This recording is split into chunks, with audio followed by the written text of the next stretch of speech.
Hello everyone, my name is Waffle and today I want to show you one of the craziest, if not the craziest GTA speedrun ever. It's gonna be a long one, so without further ado, let's get right into it. We're not going to be speedrunning a full game, we are going to be speedrunning just one mission, or how we call them, an individual level, or NIL. You can find them in the levels tab on speedrun.com, and for GTA 3 there are 72 levels. The level in question is gonna be Silence the Sneak, the mission where you have to throw a grenade into the window and then kill the guy. You might ask, what's so special about these ILs? Well, the main thing you can do is to prepare everything you need before starting the mission, and we are going to be doing a lot of crazy stuff. I'm making this video for two reasons. The first, I want to explain to moderators everything that I did, and second, I want to show you, the viewer, what this game is truly capable of. We're going to be pushing it to its limits. But first of all, let's look at the current world record by Computer Rage, which is 23 seconds. That sounds already pretty fast.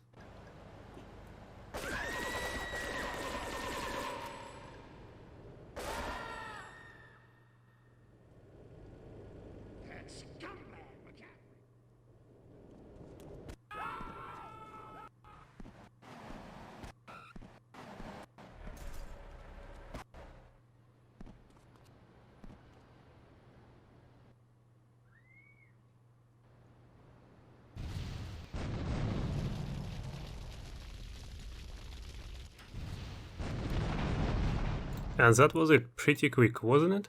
If you're not familiar with speedruns, I bet you did not understand half of the things that he did, so let me show you it again and explain what he is doing and why he is doing.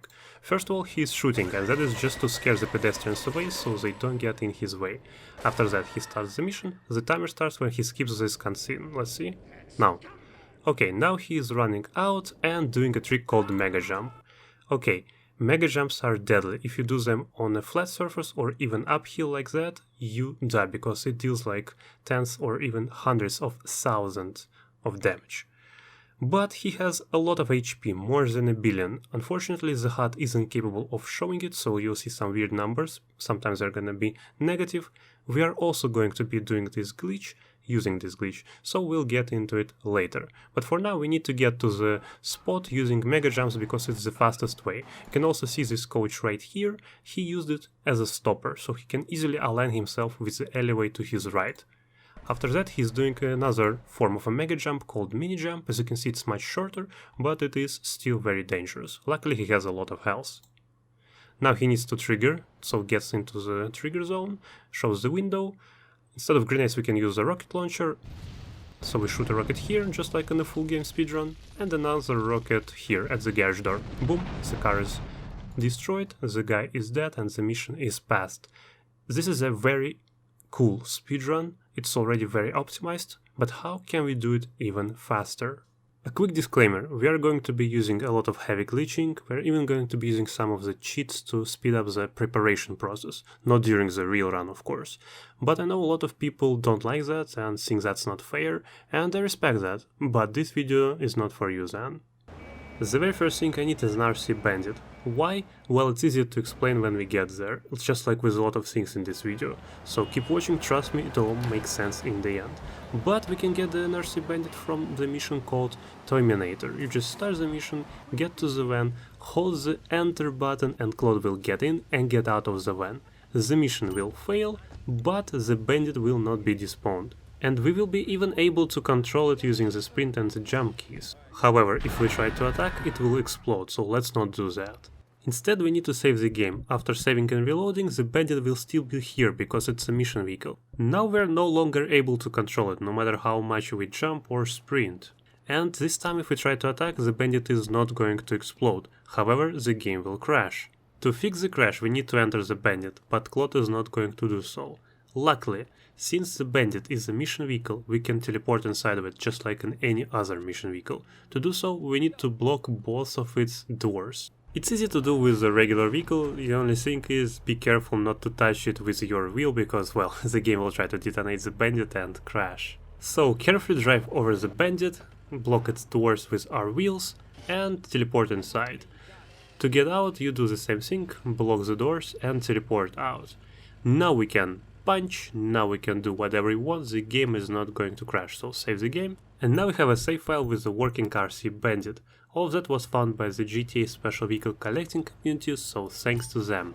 But there's a slight issue. Terminator is unlocked much later than Silas the Sneak, the missions that we want to speedrun, so we cannot use this method, and you also cannot enter the bandit still. The game crashes. But it doesn't matter. We also cannot get the bandit from the side missions that are always available. The bandit just despawns. That was just the first out of many hurdles on my way. To overcome it, I used ACE.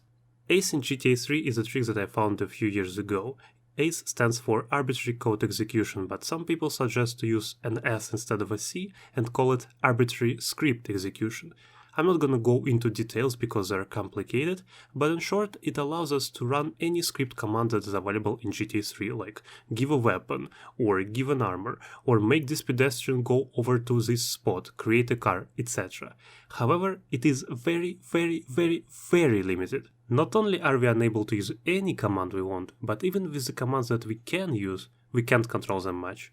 Luckily, we can spawn an RC Bandit, so how is it done? We need to make sure that certain objects appear in certain slots in the object pool. Yeah, sounds complicated, but in reality what this is literally we need to make sure that the cutscene 8-Ball, Mickey, Luigi and later our player all appear in the specific spots in memory. With 8-Ball I had a lot of leeway, so I just did the first mission normally and he appeared in the correct spot. You might be wondering how am I able to tell if it's the correct spot or not, and the answer is Cheat Engine. I'm using it to look at the memory. Back when I found ACE, I asked moderators, is it allowed to use ACE in the first place and Cheat Engine to monitor the values, because without it, it's practically impossible to do. And the answer was yes, it is allowed as long as you don't modify anything in the memory, and we are not modifying anything, we're just looking at the values, and if they're wrong, we are trying again. So this is totally legit. For the other slots it was a bit harder because they were already occupied by other objects in game and I had to figure out what they were. Turns out I had to grab this package in Shoreside Vale, this bribe in Portland and two other objects of my choice. I ended up grabbing this baseball bat in Staunton and another bribe in Portland. You can also notice that I have a lot of grenades, and that's because I used the replay from the future to get them. To do so you just load a save file with a lot of hours on it, make any replay, go back to your main save file that has last played hours on it, start any rampage you want, play that replay, and then the rampage will fail automatically, but you'll keep the weapon from it and all of the ammo. And I use these grenades to make temporary objects, for example to make sure that these bribe stars that I just collected don't reappear in their initial slots, because I want to keep them empty now. And with that we're almost ready to start Drive Misty for Me, a mission that features boss Mickey and Luigi in the cutscene. The problem now is that there are other objects that spawn if you go through this alleyway with the mission marker. And those are lampposts. You see, the game doesn't spawn all of the lampposts, dumpsters and other objects right away.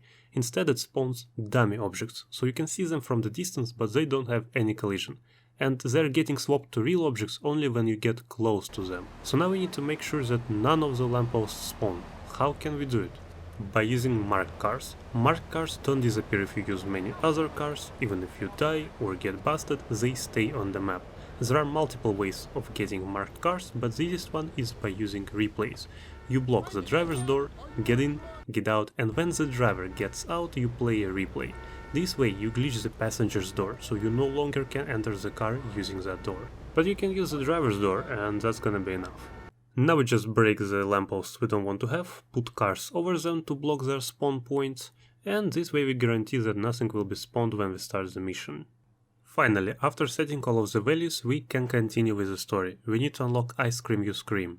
To do ACE, we start the mission, collect the briefcase, and then using duping start Diablo Distraction. And the game crashes. The reason is, the odds of this trick working are 1 in 16, which is not terribly bad, but still not very often. So what do you think? How many attempts did it take me? Less than 16? Maybe a little over? What if I tell you that I've wasted 8 hours across 2 streams, because it took me more than 70 attempts? And to make the matters worse, it was literally the last attempt of the day, because it was 1 AM already. Okay, final attempt. Imagine if we get it and then I'll have to fucking get to the safe house blindly at 1 AM. I don't think we'll get it though. Very poggers. Just pretend the game crashed? What do you mean if I get it? I'm not gonna pretend to game crush.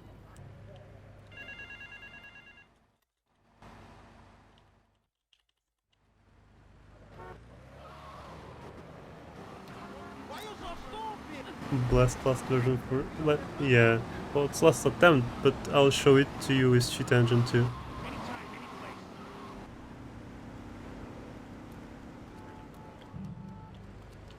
It's usually not about the girl. It's about the quality of the mod. It is for me. I like reading interesting stories. Of course I have preferred characters, but if they're not the main characters, I don't really mind. Motherfucker!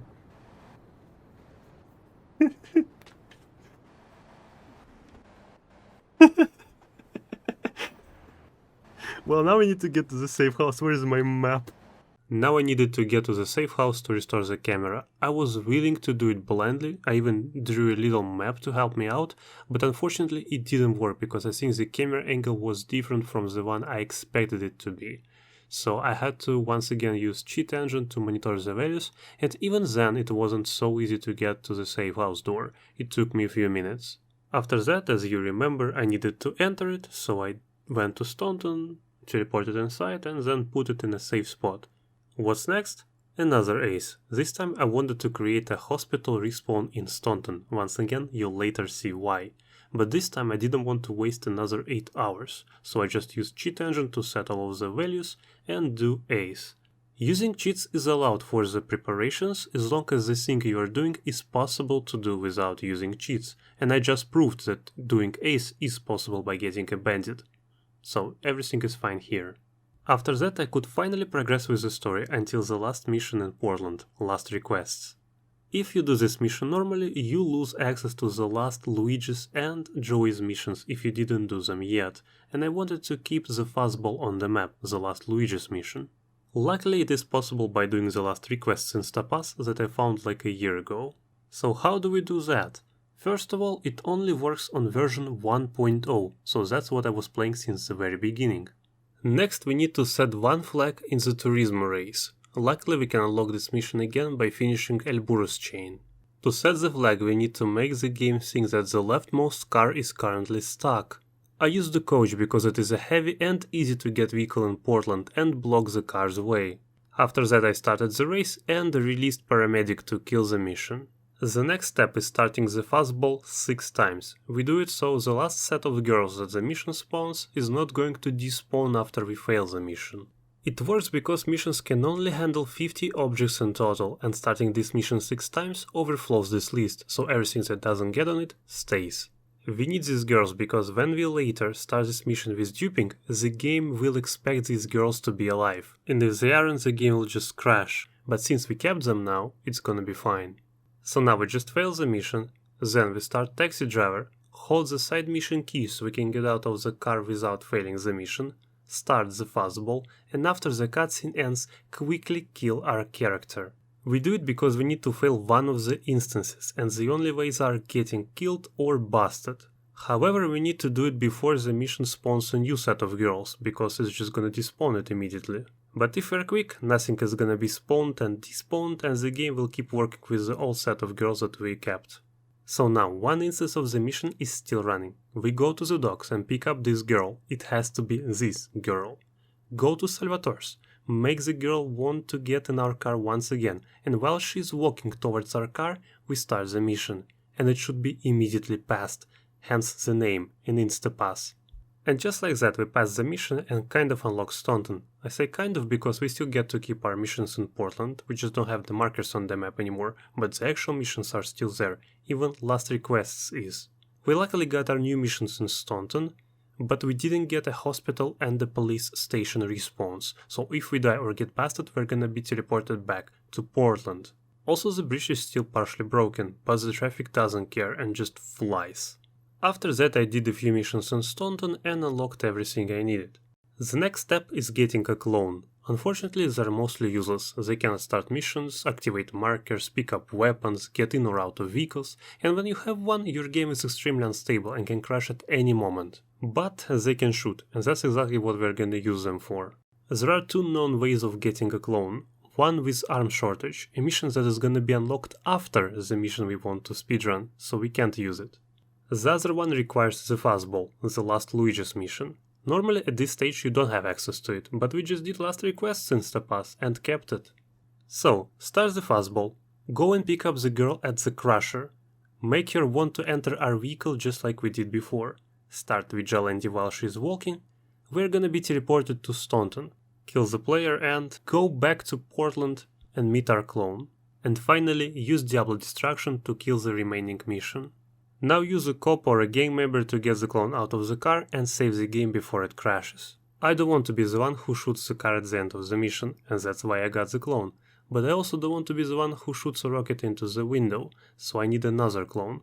However, I want him to be inside of that room. But even if we get him here somehow, we have an issue. To get a clone with the fastball, we need to kill our character in the process, and that will teleport us back to Portland because we didn't unlock Staunton properly.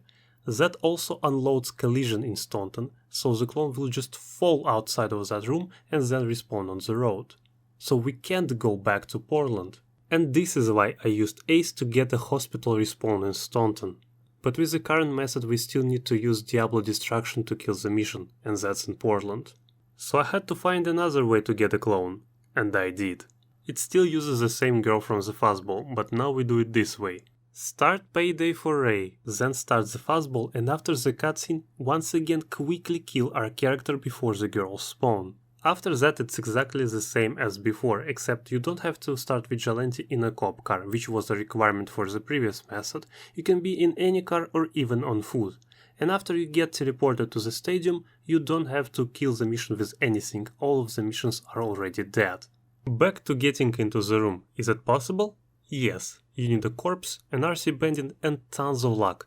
BuzzBuzz23 posted this video 3 years ago, and this is when I got the idea for this speedrun. Just took me a while to figure out all of the details.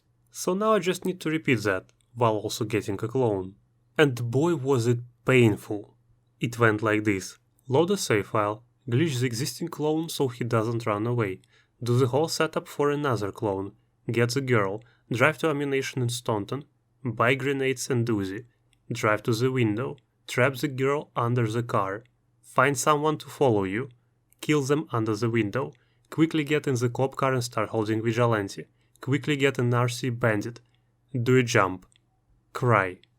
If you thought that getting Ace was random, then this is just impossible. Sometimes you don't even reach the window, sometimes you fly so high you end up on the roof of that building. Luring someone wasn't easy. I could use the cops like Buzz, but I didn't want to deal with wanted level, and I couldn't use replays to get rid of wanted level, because when you have a clone, if you use a replay, the game often crashes. I tried punching people, but even if they follow you, after some time they lose their interest. So I started stealing vehicles, and only taxi drivers, and only sometimes, were brave enough to follow me. On average it took like 10 minutes to just get one brave driver. With the corpse you usually had one jump attempt before it despawned. Sometimes 2, and very rarely 3. And after 3 jumps, for some reason, the bandit stops bouncing. You can get another corpse, but it won't work either. So you have to redo the whole setup, starting from loading a save file. I don't know how long it took me, but it was definitely more than 20 hours until this happened.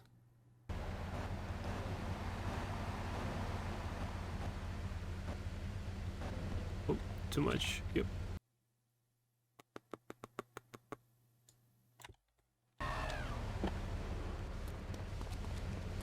It's alright. Wrong car. Wrong car, bros.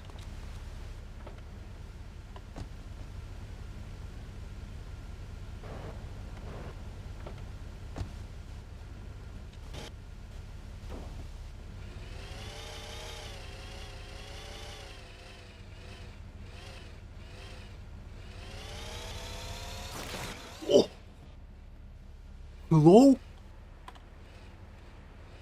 Okay, what do I do? How do I flip now? Any numbers?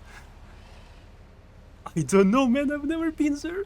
It goes without saying I was very nervous. I was scared my finger would slip off the side mission key and I needed to get out of the bandit first. To do so I needed to either flip or put it on its side and I didn't know how. If the position wasn't good enough and Claude tried to get out of normally, the game would just crash. But this looked good, so I went for it and it worked. I started Vigilante and got a clone. Oh, did I mention that there was a chance I wouldn't get one? Yeah, luckily it didn't happen. After that I got out of the stadium and saved the game. The worst part was over.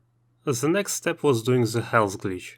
This is another thing we found a few years ago, this time as a community, and to do it you need to start Trial by Fire, then you start Shima, collect the second briefcase without touching the first one, kill Claude or get him busted, and then during this walk animation you start Vigilante. The exact number of health points you get is quite hard to predict, it depends on the script order you have, but usually you get around 1 billion, which is more than enough. Wait, did I say Trial by Fire? That's a Portland mission, we can't go there. Turns out we need a new setup, who would have thought? So I started looking, and to be honest I was quickly running out of available missions in Staunton. But then I stumbled upon Genka Roundup. I remember looking at this mission when we were working on the original setup, but back then I thought it was unusable. Let me explain. When you start Shima during any other mission, one of the two happens. Either your game crashes, or you end up with 2 Shima instances, 2 Shima missions running at the same time. What we want is to progress one of the instances to the stage where the marker appears, and to fail the second one. If you use Genka Roundup, both of the instances start from the first briefcase and they wait for you to collect it. However, when you collect it, only one instance sees it and progresses. The other one still waits for you to collect the briefcase even though it no longer exists. Unfortunately, the instance that progresses is the one that we need to fail. If you use Trial by Fire, one of the instances starts from the second briefcase right away, just as we saw before, so there are no issues here. And that's why I thought using Genka Roundup was impossible. But then I remembered, you can collect items through replays, and this way the items are not actually getting removed from the world, so you can collect them again and again. So, do the mission, collect the first briefcase through a replay once, and you end up in a similar situation as before. You have 2 instances waiting for different briefcases, and you have both briefcases present in the world. Now that we have a lot of health, we can use mega jumps. I have a whole video where I explain how to do them and why they work in the first place. If you're curious, link is in the description. But what you need to know for now is that using them we can move very fast unless we're going uphill. Luckily in this speedrun we don't need to. One final step before the speedrun. I needed to put the first clone in the position. So I started Silence the Sneak, blocked the garage door from closing with my own car, let the mission fail, and then I trapped the clone inside of the garage. Then I trapped him even more. And now everything is ready. You might be thinking, what's up with that explosive barrel? Don't pay attention, I don't think it did anything in this speedrun. But if you're wondering how you can get one, then go to the place where they spawn, for example Portland docks, move the barrel a bit and block the spawn point with your car. This way you can move the barrel wherever you want, you can go away from it and it's not going to respawn. But as I said, I don't think I needed it here. Now we have blood in the garage, a load in the room. We are finally ready to do this. The speedrun itself is actually not very easy, there are a lot of caveats. For example, when I mega jump, my clones mega jump too, and remember, they don't have that much health. I solved this issue using weapon management. When you start the mission, you are forced to have grenades in your hand, so I immediately scroll once to an Uzi. It also equips Blood, the guy in the garage, with a sniper rifle, a weapon I thought you couldn't mega jump with. I was proven wrong during my attempts, but luckily mega jumping happened very rarely, so that wasn't an issue. Alode, a guy in the room, was also getting an Uzi. Mega jumping in that secluded room was actually safe, or at least I thought so. Once again, I was proven wrong, but it wasn't happening very often, wasn't an issue. During the final jump I scroll once again. Since I'm flying, my weapon doesn't change, but it does for the clones. Blood pulls out his rocket launcher and Alode his grenades. After the short cinematic, I spam the attack button. Blood does nothing because you cannot shoot with a rocket launcher without aiming. a load throws a grenade, which triggers the next cinematic. Now all that is left is aim and shoot, which is easier said than done. When the clone has a scoped weapon in his hands and you don't, when you try to scope, it immediately unscopes. You have enough time to shoot, but it's very precise. I wouldn't say it's frame perfect, but it wasn't easy, at least for me. So yeah, I needed to hope I would get a quick shot. Another tricky bit is getting out of the park fast. The terrain here is bumpy and it is possible to get out with just 2 mega jumps, which is very fast, but usually it takes 3, which is acceptable, or even more, which is very slow. After that, you just need to get lucky with the traffic and don't fail any mega jumps. Coming into this, I didn't have a time goal. First of all, I didn't know how much time all of the stuff we've just prepared could save. Second, I don't grind for perfect runs, because skill issue, so I just go for good runs I'm satisfied with. And on the very first run of the day, I got a very good attempt. Unfortunately, I lost the recording, but it had everything. Fast park exit, clean mega jumping, and at the final shot I believe it was either the first or the second attempt. The only thing that was wrong with it is that. See how long this replay took to load? This is always happening with the first replay I played during the game session, because I play on an old and slow hard drive. All of the next replays are fine, and I could play that first one before starting the mission, but I forgot, and it cost me a second. My final time was around 20.7 seconds, so now I had a goal, we were going for a 19. How long can it take with the first attempt like that, right? It took me like 6 hours in a span of 2 days. I was mostly stuck trying to get out of the park, and during these rare cases when I actually got out, I wasn't getting lucky with the traffic, or I was failing mega jumps because of skill issue.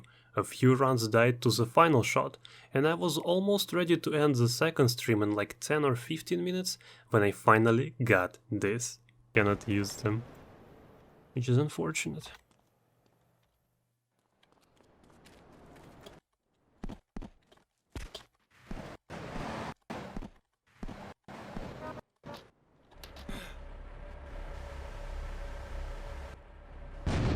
Let's see what's up with blood. Come on, that must have been. I only failed 1 mega jump, I think. Come on, tell me it was it, and a load is alive. Was it a perfect run? No, I failed 1 with the mega jumps. It took me 3 jumps to exit the park. However, I was satisfied with this one. The rest felt really fast. But was it enough? The final time is 19 seconds. And 3 frames. Yeah, it's a bit bittersweet. I would have gotten an 18 if it hadn't been for these aforementioned mistakes. But I'm not upset. Now that you've seen the whole setup, feel free to beat my time. How long did it take me? According to Twitch, I've streamed for 48 hours. A few of them were unrelated to Silent the Sneak, so I think it's fair to say I've spent roughly 45 hours in total. The scary thing about this all was I didn't know if this whole setup was possible. Getting an RC bandit, finding a new way to get the clone, while putting him into that room, then keeping him in that room, finding a new way to get the health glitch, you name it. If just one thing from this long chain went wrong, it would all be for nothing. This run was done during Destroy Individual Levels December official, or DLDO in short. So I'll see you next December. Just kidding, I will be uploading my old speedruns including a lot of GTA 3 ILs. Obviously none of them are as crazy as this one, but every single one has something unusual to it. Check out this playlist, it has a lot of good stuff already. Or if you are more into explanation videos, then check out this playlist where I explain how different strats and glitches that speedrunners use work. Thanks for watching, until next time.